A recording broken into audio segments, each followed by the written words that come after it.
नमस्कार, नमस्ते, आदाब, सत श्री अकाल। मैं आपका साथी आलोक आज आपके समक्ष घटनासार के तहत आर्थिक घटनाक्रम की यूनिट को लेके उपस्थित हुआ हूँ।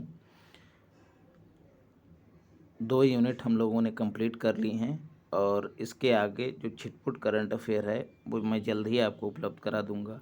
एग्ज़ाम नज़दीक है, ज़्यादा से ज़्यादा रिवाइज करिए, नया पढ़ने से बचिए। करंट अफेयर पर 2 दिन पहले या 2 दिन पहले संभव हो तो, बाकी आप अपना अपना सेट कर सकते हैं जैसी तैयारी हो। 2 दिन पहले जो है केवल करंट अफेयर पे फोकस कर जाइएगा, एकदम अच्छे से रगड़ दीजिएगा इसको। और मैं श्योर हूँ कि जो भी सवाल पूछे जाएंगे वो परीक्षा से 6 महीने पहले तक की ही पूछे जाएंगे। 1-2 सवाल अपवाद के रूप में पूछ लिया जाएगा, तो उसके लिए आपको घटनासार का जो पहले वाला निचोड़ पड़ा है वो देख लेना है। उसमें 6 महीने का घटनाक्रम कवर किया गया है। उसके बाद यदि आर्थिकी का और ज़्यादा विस्तृत अध्ययन करना चाहते हैं, विस्तृत नहीं मतलब और ज़्यादा जानकारी जुटाना चाहते हैं, तो आर्थिकी का निचोड़ डाला गया है, उसको देख लीजिएगा। वहाँ से 1-2 सवाल ज़रूर मिल जाएंगे आपको। ज़्यादा नहीं, 20-20, 30-30 मिनट के वीडियो हैं, 3-4 वीडियो में ख़त्म है। और चलिए बढ़ते हैं आगे। फॉर्च्यून इंडिया सूची काहे से संबंधित है भैया? ये उन लोगों की सूची बनाई गई है जो भारत के सबसे अमीर हैं। तो सबसे अमीर अब कौन है भारत के व्यक्ति? गौतम अडानी जी, इन्होंने पहला स्थान प्राप्त किया है। वहीं अगर वैश्विक संदर्भ की बात करें तो ये तीसरे स्थान पर हैं। मुकेश भैया दूसरे स्थान पर पहुंच गए जो कि पहले थे। दूसरा है राष्ट्रीय लॉजिस्टिक नीति 2022। है क्या मित्रों? ये लॉजिस्टिक नीति जो है सामान या फिर माल को एक जगह से दूसरे जगह पर आसानी से ले जाने या लाने की प्रक्रिया को संबोधित करती है। तो इसका उद्देश्य है जो इस दौरान लागत होती है उसको कम करना है। सामान की आवाजाही को उस गति के साथ करना है जिस गति से चीता दौड़ता है। जी हाँ मित्रों, देखिए 17 सितंबर 2022 को मोदी जी ने कूनो नेशनल पार्क में चीते छोड़े। उसी दिन इनका जन्मदिन था और उसी दिन की संध्या को इन्होंने इसकी घोषणा कर दी और इसकी तुलना चीते से भी की थी। तो याद रखिए 17 तारीख महत्वपूर्ण है। कार्गो टर्मिनल्स एंड पट्टा, जैसा कि नाम से विदित है, कार्गो टर्मिनल्स मतलब सामान से संबंधित कुछ अड्डे बनाए जाएंगे। और पट्टा क्या है मित्रों? इन अड्डों के निर्माण के लिए रेलवे अपनी भूमि को पट्टे पे देगा, मतलब किराए पे देगा। तो इसको मंजूरी दे दी है किसने? कैबिनेट ने मंजूरी दे दी है। अगले 5 वर्ष में 300 गति शक्ति कार्गो टर्मिनल स्थापित किए जाएंगे, मतलब सामान रखने और उतारने के अड्डे विकसित किए जाएंगे, जिससे जो लॉजिस्टिक लागत मतलब सामान को ले जाने और लाने की लागत है उसको कम करने में सहायता मिलेगी। यही हमारी नीति का उद्देश्य भी है, लॉजिस्टिक नीति का। अडानी समूह क्यों चर्चा में रहा है? स्वच्छ ऊर्जा निर्माण क्षेत्र में इसने 70 अरब डॉलर निवेश की घोषणा की है। जी हाँ, सीधे पूछा जा सकता है कि किसने स्वच्छ ऊर्जा निर्माण क्षेत्र में 70 अरब डॉलर निवेश की घोषणा की है, या फिर उधर से पकड़ लेंगे, मतलब ये उलट बांसी चलती ही रहेगी। दूसरी तरफ से पकड़ लेंगे कि हाल ही में अडानी समूह ने स्वच्छ ऊर्जा निर्माण क्षेत्र में कितने अरब डॉलर निवेश करने की घोषणा की है, या फिर हाल ही में अडानी समूह द्वारा ऊर्जा के कौन से क्षेत्र में 70 अरब डॉलर निवेश करने की घोषणा की गई है। तो देखिए ये उलटवासी को समझिए किस तरह से सवाल पूछा जा सकता है घुमा फिरा के। तो आपको अच्छे से इसको तैयार रखना है। इनका उद्देश्य क्या है मित्रों? 2030 तक WD का मतलब वर्ल्ड, ये विश्व में शीर्ष स्थान प्राप्त करने वाले हैं। किस क्षेत्र में? नवीकरणीय ऊर्जा क्षेत्र के उत्पादन में, या फिर कहें नवीकरणीय ऊर्जा उत्पादक जो हैं विश्व में शीर्ष स्तर पर बनने की इच्छा रखते हैं। इसीलिए इन्होंने 70 अरब डॉलर निवेश की घोषणा की है। देश का पहला सेमीकंडक्टर संयंत्र, जी हाँ, घोषणा की गई है इसकी। गुजरात के ADB बोले तो अहमदाबाद में स्थापित किया जाएगा। कौन कौन सी दो कंपनियां मिलकर इसको स्थापित करेंगी? फॉक्सकॉन मित्रों जो कि ताइवान की कंपनी है और वेदांता जो कि भारत की कंपनी है, ये दोनों मिलकर अहमदाबाद में सेमीकंडक्टर संयंत्र की स्थापना करेंगी। सेमीकंडक्टर क्या होते हैं पिछली क्लास में भी बताया था। ऐसे कंडक्टर जिनकी चालकता अचालकों से अधिक और चालकों से कम होती है, बीच में लाई करते हैं, जैसे सिलिकॉन, जर्मेनियम इत्यादि। तो पूछ लिया जाता है। वर्तमान समय में इनका कंप्यूटर से लेके कार में तेज़ी से इस्तेमाल होता है। पार्ले जी वही बच्चे वाला जिस पे बच्चा छपा रहता है, तेज़ी से बढ़ने वाला कंज्यूमर प्रोडक्ट बना है भारत का, लोगों द्वारा सबसे अधिक चुना गया इसको, पार्ले को याद रखना है। ये छोटे छोटे फैक्ट हैं, इनको पढ़ लीजिए मात्र, जैसे पार्ले हुआ या फिर सेमीकंडक्टर संयंत्र हुआ।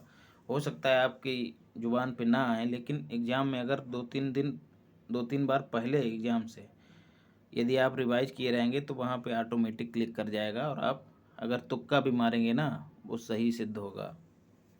वित्तीय मध्यस्थता कोष, जी हाँ, किसके द्वारा लॉन्च किया गया है? WB वर्ल्ड बैंक के द्वारा लॉन्च किया गया है। उद्देश्य क्या है इसका? कोविड जैसी चुनौतियां, जो अचानक आ जाने वाली चुनौतियां हैं, उनसे निपटने के लिए एक कोष की स्थापना की घोषणा की है। किसने? वर्ल्ड बैंक ने। उद्देश्य और क्या है इसका? कमज़ोर देश हैं, जो कमज़ोर हैं, जैसे कोविड जैसी महामारी ने अमीर से लेकर गरीब सभी देशों को प्रभावित किया, और अमीर देश तो आसानी से निपट गए इससे, लेकिन गरीबों को कुछ ज़्यादा भयावह स्थितियों का सामना करना पड़ा। मसलन खाने की दिक्कत हो गई, खाद्यान्न की कमी हो गई, दवाइयों की कमी हो गई। हालांकि हमने इन देशों को खाद्यान्न हो या फिर दवाइयाँ हों, आपूर्ति सुनिश्चित करने में इनकी मदद की है, और तकनीकी सहायता भी। तो वित्तीय मध्यस्थता कोष का उद्देश्य यही है, याद रखना। वर्ल्ड बैंक लॉन्च कर रहा है। GDP वृद्धि पहली तिमाही, जी हाँ मित्रों, GDP में पहली बार ऐसा हुआ है भारत में कि इतनी ज़्यादा तिमाही, इतनी ज़्यादा जो है ग्रोथ यहाँ पर दर्ज की गई है। ये ना केवल भारत के संदर्भ में बल्कि विश्व के संदर्भ में भी सही बात है। तो आंकड़े किसके द्वारा जारी किए गए हैं? NSO नेशनल स्टैटिकल ऑफिस, जी हाँ, मॉस्पी के अधीन काम करता है। मॉस्पी एक मंत्रालय है, ministry of statical programme implementation, इसके अधीन काम करता है NSO। पूछ लिया जाता है। अप्रैल से जून इसी तिमाही के आंकड़े जारी किए गए हैं। GDP में वृद्धि हुई है दो आधारों पर, चालू और स्थिर आधारों पर। चालू आधारों पर बात करें तो 26.7%, या इसको 26.5 मान के चलिएगा, और स्थिर कीमतों पर कितनी वृद्धि हुई है? 13.5%, जो कि दुनिया में प्रथम देश है ऐसा कि पहली तिमाही में इतनी ज़्यादा ग्रोथ करने वाला देश बना है भारत। बात करें चालू कीमतें और स्थिर कीमतें क्या होती हैं साथियों, जैसे आज किसी पेन का मूल्य 5 रुपये है और कल जो है 7 हो जाए, तो आज की तुलना में कल, आज के मूल्य की तुलना में कल के मूल्य के बीच कितनी वृद्धि हुई है उसको निकालें तो इसको कहेंगे चालू कीमतों पर वृद्धि। और यदि बात की जाए कि आज से एक निश्चित वर्ष स्थापित कर दिया जाए कि 2010 में ग्लाइसर पेन जो था उसकी कीमत 5 रुपये थी और अब 7 रुपये हो गई है, तो अगर उसके संदर्भ में वृद्धि को कैलकुलेट किया जाए तो उसको कहेंगे स्थिर कीमतों पर वृद्धि। तो 2010 जो है उसको आधार वर्ष कह दिया जाएगा। यही होता है आधार वर्ष मित्रों। कोई एक वर्ष ऐसा मान लिया जाता है जिसके आधार पर आगे की सभी गणनाओं को अंजाम दिया जाता है। एक अन्य महत्वपूर्ण पॉइंट है, कृषि किसान कल्याण मंत्रालय ने 2021-22 के डाटा जारी किए हैं। इसमें खाद्यान्न उत्पादन जो है वो रिकॉर्ड हुआ है भारत में 315 मिलियन टन। खाद्यान्नों में सभी आ जाएंगे, चावल हो, गेहूं हो, गन्ना हो, सब कुछ आ जाएगा। तो याद रखना ये 315 मिलियन टन। उसमें भी दो और क्षेत्र हैं महत्वपूर्ण जिनको याद रखना है। चावल 130 मिलियन टन का उत्पादन हुआ है, गेहूं का 106 मिलियन टन, ये भी याद रखना है। RBI ने मौद्रिक नीति जारी की, जी हाँ मित्रों, RBI जो है मुद्रा से संबंधित जो नीतियां बनाता है उसको कमज़ोर करने या मजबूत करने से संबंधित, साधारण बोलचाल में कहें तो उनको मौद्रिक नीति कहते हैं। 2016 से मौद्रिक नीति समिति गठित कर दी गई है साथियों, और वही ये नीति तैयार करती है, तो बदलती रहती है। रेपो रेट को 5.40% रखा गया है, वृद्धि की गई है इसमें। Reverse repo rate as it is रही है 3.35, ये भी याद रखना है। CRR नगद आरक्षण अनुपात वो 4.5% है, याद कर लेना, ये जल्दी नहीं बदलता है। CRR SLR statutory liquidity ratio, जी हाँ, सांविधिक तरलता अनुपात 18% है, याद रखना है। रेपो रेट कौन सी रेट होती है साथियों, जिस पर RBI अपने अधीन, भारत में तो सभी बैंकों को RBI ही रेगुलेट करता है, तो RBI के द्वारा बैंकों को ऋण देने की जो रेट होती है उसको रेपो रेट कहते हैं। तो RBI से ये लोग लोन लेंगे, और कौन, बैंक लोन लेंगे, और जो ब्याज चुकता करेंगे वही रेपो रेट की दर होगी, ब्याज चुकता करने की दर। रिवर्स रेपो रेट, कभी कभी RBI भी साथियों उधार लेता है बैंकों से, तो उसको रिवर्स रेपो रेट कहते हैं। सामान्यतया ये रेपो रेट से कम ही होती है, सामान्यतया क्या होती ही है कम, क्यों, क्योंकि RBI दूसरों से ले रहा है, हाँ, छोटे बैंकों से ले रहा है, तो लेगा कम दर पे, देगा आपको ज़्यादा, मतलब प्रॉफिट कमाने की भावना के तहत काम करता है। CRR साथियों, जो बैंक होते हैं भारत में, उनके लिए यह जरूरी है कि वह अपनी कुल जमा का एक निश्चित भाग जो है वो RBI के पास जमा करें, तो उसी को CRR कहते हैं। ये 4.5% है।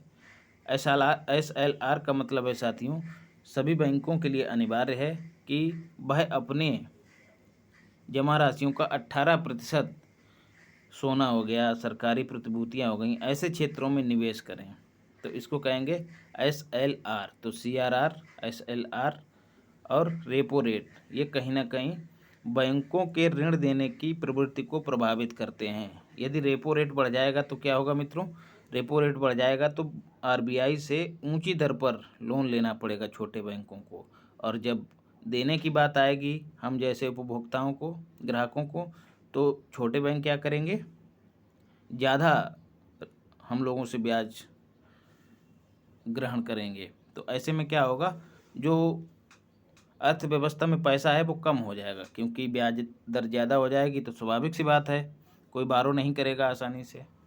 तो ये सब चीज़ें हैं, ज़्यादा नहीं डिटेल में जाऊंगा, बड़ा हो जाता है लेक्चर।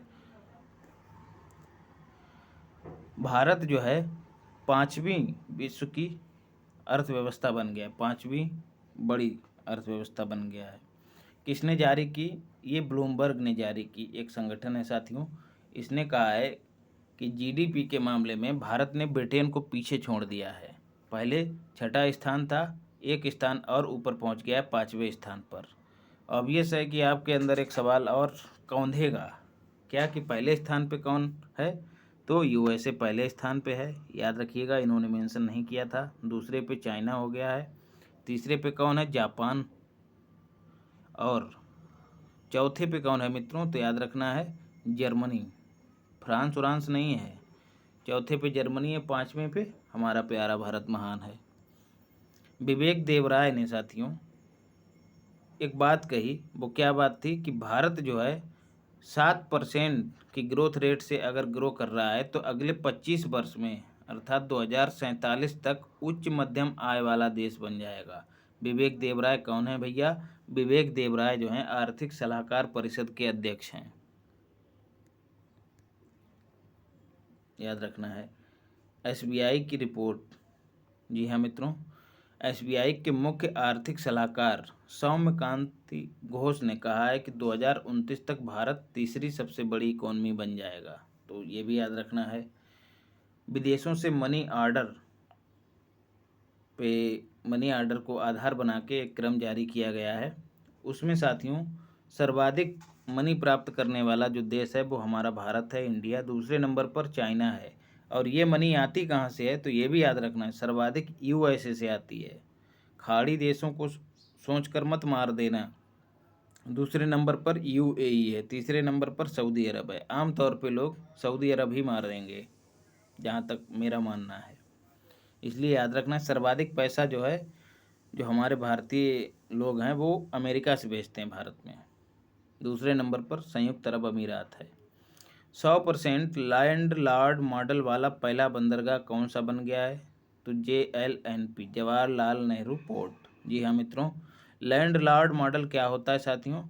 इसमें मालिक जो है वो पोर्ट प्राधिकरण होता है और निर्माण का काम कौन करता है? निजी कंपनियां, संचालन भी वही करती हैं। तो इसको कहते हैं लैंड लॉर्ड मॉडल। ऐसा एकमात्र बंदरगाह है वो जवाहरलाल नेहरू बंदरगाह है, याद रखना है। फॉर्च्यून ग्लोबल 500 सूची, जी हाँ मित्रों, मार्केट कैपिटलाइजेशन को आधार बना के एक सूची जारी की है और जो यह निर्धारित करती है कि कौन सा ब्रांड, मतलब कौन सी कंपनी ज़्यादा मूल्यवान है। तो वैश्विक स्तर की बात करें, W का मतलब बर्ड लेवल की बात करें तो वॉलमार्ट जो कि USA की कंपनी है, उसका मार्केट कैपिटलाइजेशन सर्वाधिक है। और यदि भारत की बात करें तो LIC का मार्केट कैपिटलाइजेशन सर्वाधिक ज़्यादा है। मार्केट कैपिटलाइजेशन क्या होता है साथियों? किसी कंपनी के एक शेयर की कीमत मान लो 5 रुपये है, एक शेयर की कीमत 5 रुपये है और उसके आज के दिन में कितने शेयर हैं उनसे मल्टीप्लाई कर दिया जाएगा। मान लो 5 रुपये है और आज X शेयर हैं उसके, तो जितनी कीमत निकल के आएगी वही मार्केट कैपिटलाइजेशन कहा जाएगा, 5X। आशा करता हूँ आप लोग समझ गए होंगे। देश का पहला बुलियन एक्सचेंज कहाँ स्थापित किया गया? गिफ्ट सिटी में स्थापित किया है, जो कि गुजरात के सूरत में स्थापित की गई है। बुलियन एक्सचेंज क्या होता है मित्रों? बुलियन का मतलब गोल्ड और सिल्वर की फिजिकल फॉर्म से है। जी हाँ मित्रों, अब सोना जो है एक्सचेंज के जरिए ही भारत में आएगा, तो एक बड़ा कदम है, याद रखना है। पहला बुलियन एक्सचेंज कहाँ स्थापित किया गया? गिफ्ट सिटी में। गिफ्ट सिटी अक्सर चर्चा में रहता है। UPI ब्रिटेन, क्या है मसला इसका? UPI को अपनाने वाला जो हमारे भारत का सिस्टम है, पेमेंट सिस्टम है, ब्रिटेन जो है तीसरा देश बन गया है। सभी लोग जान रहे होंगे UPI के बारे में। तो पहला देश कौन सा था जिसने इसको अपनाया था? वो भूटान था, दूसरा नेपाल था, अब तीसरा बन गया UK। SBI की पहली शाखा मित्रों स्थापित की गई है कहाँ? बेंगलुरु में, कोरमंगला। ये क्या करेगी? ये स्टार्टअप के वित्त पोषण का काम करेगी। ऐसा करने वाली पहली शाखा है SBI की। स्टार्टअप का मतलब जो हाल ही में शुरू हुए बिजनेस जो हैं उनको लोन वगैरह देगी और आर्थिक सहायताएं उपलब्ध कराएगी। HPCL, Hindustan power corporation limited, जी हाँ, गोबर से संपीड़ित पहली बायोगैस परियोजना शुरू करेगी कहाँ? जालौर में। जी हाँ मित्रों, गोबर गैस का इस्तेमाल किया जाएगा इसमें। और इसी से संबंधित एक फैक्ट है, गोवर्धन योजना 2018 में शुरू की गई थी, उसी के आधार पर इसकी यंत्र की स्थापना की जाएगी। इसमें क्या होगा? गोवर्धन योजना के तहत साथियों गोबर को धन और ऊर्जा के रूप में ट्रीट किया जाता है, मतलब गोबर से ऊर्जा उत्पादन का प्रयास किया जाता है। विश्व प्रतिस्पर्धात्मकता सूचकांक 2022 बहुत महत्वपूर्ण है। ये नहीं पूछा जाता जारी कौन करता है, महत्वपूर्ण ये है कि प्रथम स्थान पे कौन है? तो DMK। जी हाँ मित्रों, डेनमार्क है।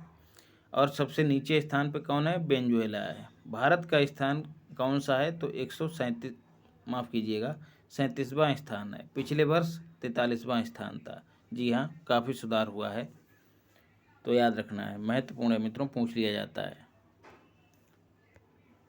विद्युत मंत्रालय के आंकड़े जारी किए गए हैं मित्रों, क्या है? विद्युत उत्पादन के मामले में भारत तीसरे नंबर पर है। पहले पे कौन है? USA, दूसरे पे चाइना, तीसरे पे हमारा भारत। जून 2022 में भारत की कुल विद्युत उत्पादन क्षमता जो है वो कितनी थी? 403 गीगावाट। साथियों पॉइंट के बाद कुछ और भी है, लेकिन मैंने इसको पूरा लिखा है, तो अगर आप कहीं किताब में पाते हैं तो विचलित मत होइएगा। कुल विद्युत ऊर्जा क्षमता में सर्वाधिक किस विद्युत का योगदान है? तो जीवाश्म विद्युत का सर्वाधिक योगदान है, 58%। फिर जल विद्युत का कितना है? 11%। नाभिकीय विद्युत का कितना है? 1.5%, सबसे कम है। और नवीकरणीय विद्युत का कितना योगदान है कुल विद्युत उत्पादन क्षेत्र में? तो 28%, याद रखना है। WTO मंत्री स्तरीय सम्मेलन कौन सा क्रम है मित्रों, याद रखना 12वां सम्मेलन है। देखिए 22 में 12वां, इसमें भी 2 आ रहा है, इसमें भी 2 आ रहा है, तो 12वां ये मंत्री स्तरीय सम्मेलन है जिनेवा में, जहाँ इसका हेडक्वार्टर भी है, वहाँ पर आयोजित किया गया। भारत का प्रतिनिधित्व किसने किया था, तो याद रखना है मंत्री स्तरीय है तो स्वाभाविक सी बात है कोई मंत्री ही रहा होगा भारत का, तो वाणिज्य मंत्री पीयूष गोयल ने भारत का प्रतिनिधित्व किया था। पहला ऐसा सम्मेलन कब हुआ था, तो सिंगापुर में हुआ था मित्रों, और 1996 में हुआ था। आपको याद होगा कि 1 जनवरी 1995 को WTO की स्थापना की गई थी। इसका उद्देश्य क्या है साथियों, पूरे विश्व के व्यापार को नियंत्रित करना, रेगुलेट करना। हेडक्वार्टर इसका जेनेवा में ही है, ये भी याद रखना है। तो जहाँ हेडक्वार्टर है होना ही इसका आयोजन हुआ है इस बार। मार्च 2022 के अंत में विदेशी ऋण कितना हो गया है भारत का, 620 अरब डॉलर, जो कि GDP का 20% है। किसके द्वारा आंकड़े जारी किए गए हैं, वित्त मंत्रालय के आर्थिक मामलों के विभाग के द्वारा। MSP बहुत महत्वपूर्ण है मित्रों, इस बार पेट में पूछना एकदम तय है। धान को 2 श्रेणियों में बांटा गया है, ए और जनरल धान। जनरल धान की कीमत कितनी रहेगी, सामान्य धान की 2040 रुपये प्रति कुंटल, और जो ग्रेड ए का रहेगा धान उसकी 2060 रुपये प्रति कुंटल कीमत रहेगी। वो अलग बात है साथियों, धरातल पे ये बहुत कम आ पाता है। अब 2000 है तो तकरीबन 15 या 1700 रुपये में बिकेगा धान। सर्वाधिक साथियों जो वृद्धि हुई है MSP की, वो तिल में हुई है, ये भी पूछा जा सकता है। कितना है कीमत उसकी, 7830 रुपये प्रति कुंटल। बाजरा भी याद रख लेना है, क्योंकि बाजरा की SCO में मोदी जी के द्वारा चर्चा भी की गई है। तो 2350 रुपये प्रति कुंटल है MSP बाजरा का। MSP आप लोग जान ही रहे होंगे, सरकार के द्वारा निर्धारित ऐसा मूल्य जो अधिक से अधिक, मतलब कम से कम मिनिमम सपोर्टेड प्राइस, MSP का मतलब होता है MSP मिनिमम सपोर्टेड प्राइस, न्यूनतम समर्थन मूल्य, सरकार के द्वारा दिया गया ऐसा मूल्य जिससे नीचे वह किसानों से कोई भी फसल नहीं खरीद सकती है। तो ये हो गया MSP। वर्ल्ड इन्वेस्टमेंट रिपोर्ट 2022 कौन जारी करता है, अंकटाड, जो कि यूनाइटेड नेशन की शाखा है। अंकटाड जारी करता है इसको। 1964 में इसकी स्थापना हुई थी। फुल फॉर्म क्या होती है, United nation convention on trade and development, ये भी याद रखना है। United nation convention on trade and development. तो इसने क्या बताया है कि मैक्सिमम अंतर प्रवाह, FDI की बात हो रही है साथियों। FDI फॉरेन प्रत्यक्ष विदेशी निवेश भी इसको कहते हैं हिंदी में। तो अंतर प्रवाह मतलब आया कहाँ से है, तो सर्वाधिक USA से आया है। मतलब आया कहाँ है, तो सर्वाधिक USA में आया है, फिर दूसरा स्थान चाइना। भारत ऐसा इस मामले में कौन से स्थान पे है, तो 7वें स्थान पे है, जिसमें बाहर से FDI आया है। FDI होता क्या है साथियों, किसी देश की कंपनी या व्यक्ति के द्वारा किसी दूसरे देश की व्यावसायिक गतिविधियों में किया गया निवेश होता है। जी हाँ मित्रों, कोई कंपनी की स्थापना कर देना हो गया, या फिर किसी कंपनी में साझेदारी लेना हो गया, इसी को FDI कहते हैं, foreign direct investment, FDI। Maximum FDI बाह्य प्रवाह, मतलब ऐसा कौन सा देश है जहाँ से सबसे ज़्यादा FDI गया है, तो USA है, याद रखना है। आया भी USA में है सर्वाधिक, और गया भी USA से ही सर्वाधिक, दोनों में USA प्रथम स्थान पे है। बात करें भारत में अंतर प्रवाह की, तो फ्रॉम मतलब आया कहाँ से सर्वाधिक, तो याद रखना है SGP अर्थात सिंगापुर। किस क्षेत्र में आया है, ये भी याद रखना है, कंप्यूटर सॉफ्टवेयर एवं हार्डवेयर क्षेत्र में, ये भी याद रखना है। और अगर राज्य की बात करें तो किस राज्य में सर्वाधिक आया है, तो कर्नाटका में आया है, बहुत महत्वपूर्ण है। वित्त मंत्रालय द्वारा जारी बिजनेस रिफॉर्म एक्शन प्लान 2020, जी हाँ, बिजनेस करने से संबंधित जो सुधार हैं उनके आधार पर किस राज्य ने कितनी प्रगति की है, तो उसको एक दर्जा दिया गया है। तो हमको याद रखना है यूपी को लक्ष्य हासिल करने वाला राज्य घोषित किया गया है, अचीवर्स कैटेगरी में डाला गया है। इस तरह के सवाल पीसीएस में पूछ लिए जाते हैं।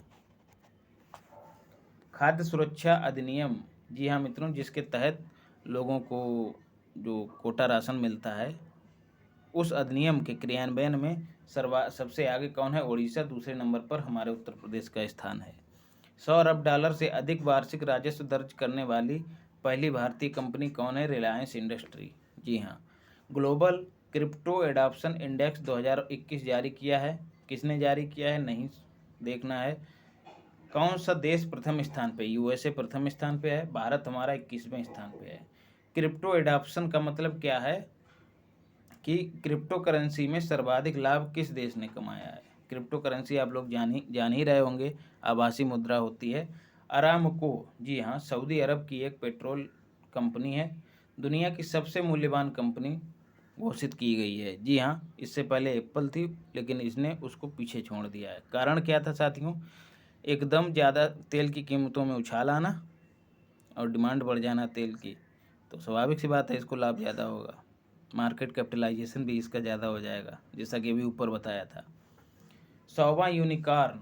यूनिकॉर्न होते क्या हैं साथियों? ऐसे स्टार्टअप जिनका पूंजी कैप जो है 1 अरब से अधिक होता है, 1 अरब डॉलर से अधिक होता है।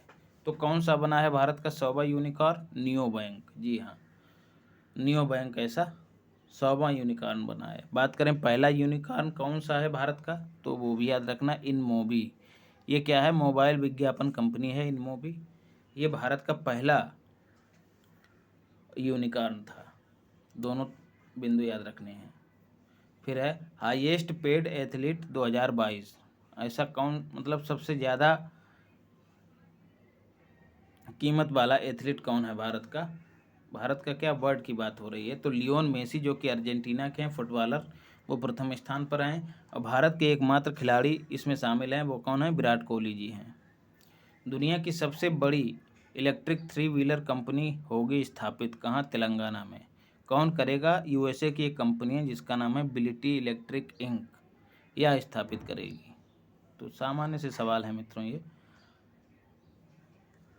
वर्ल्ड इकोनॉमिक आउटलुक रिपोर्ट 2022 पूछ लिया जाता है, जारी कौन करता है? तो IMF, इंटरनेशनल मॉनेटरी फंड।